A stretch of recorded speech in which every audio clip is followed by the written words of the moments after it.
Šiandieną esame pirmojoje kosminės stovyklos pamainoje. Čia turime begalę išskirtinės technikos bei daug veiklų. Pamečiau skaičių, kiek vaikų atsivežė savo kompiuterius. Ir juos čia reikės tobulinti, valyti, tvarkyti ir taip toliau.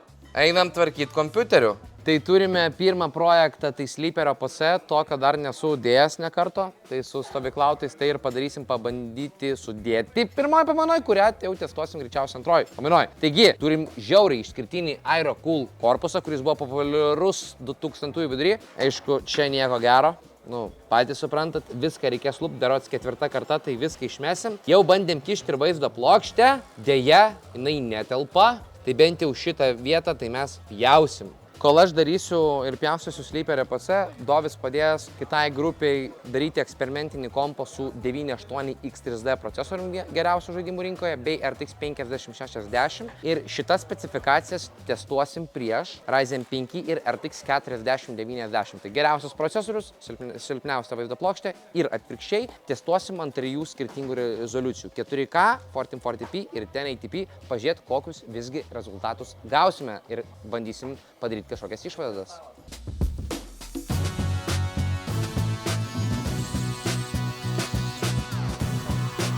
Tai mūsų tikslas išimti šituos vidus. Jums jie atrodo gražus? Nelabai. Aš to tokia. Ne? Nes čia labai jūs čia... Gerai.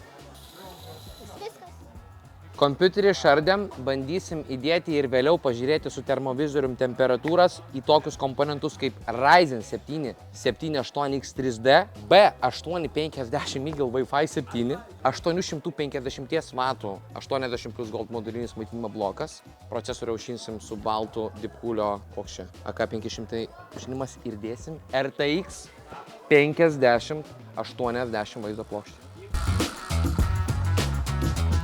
Prisukę jau buvom pagrindinę plokštę, tačiau supratau, kad neturim normalaus cable managemento, tai padarėm skylę, pro kurią pravesim visus reikiamus laidus.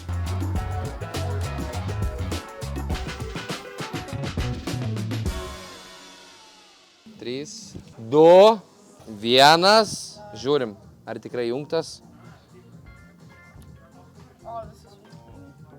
Nice. Kompiuteris pastatytas, be problemų, ne?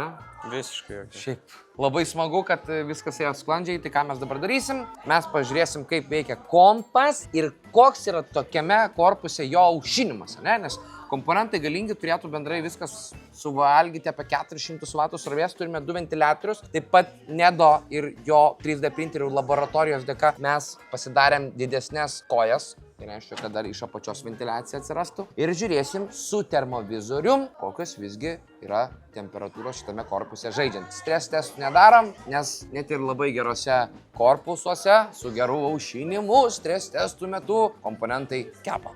Tai turime pirmąją problemą. Per prastas ekranas, nors čia 200 Hz, bet čia 1080p, o su tokiamis specifikacijomis ir tokiu ekranu drąsiai galiu teigti, kad tavo investicija nueis veltui, kadangi net ir ant maksimalių nustatymų vaizdo plokštė išnaudojama vos 30–40%, o vaizdo plokštė turėtų dirbti 100%. Einu pakuoti kitą ekraną. Naudosime šį AOC ekraną. 4K ekranas dam 7 coliai gal nėra pati idealiausiai įstrižainė 4K ekranui, bet jo kaina apie 380. Nu ir laikais gyvenam. Tikrai čia gera kaina. Pakeitėm ekraną, Apexo apkrovos nepasikeitė, tai įsijungiam vienintelį ir tikrą žaidimą PUBG. Kaip tu mirei? How? Why? Nuo medžio. Tu žinai, jis nuo medžio nukrito. Čia 5 teikas. Bet nesvarbu. Svarbu, kad kompiuterio apkrovas padidėjo, vaizdo plokštė vartoja visą reikiamą energijos kiekį, tai apie 350 W.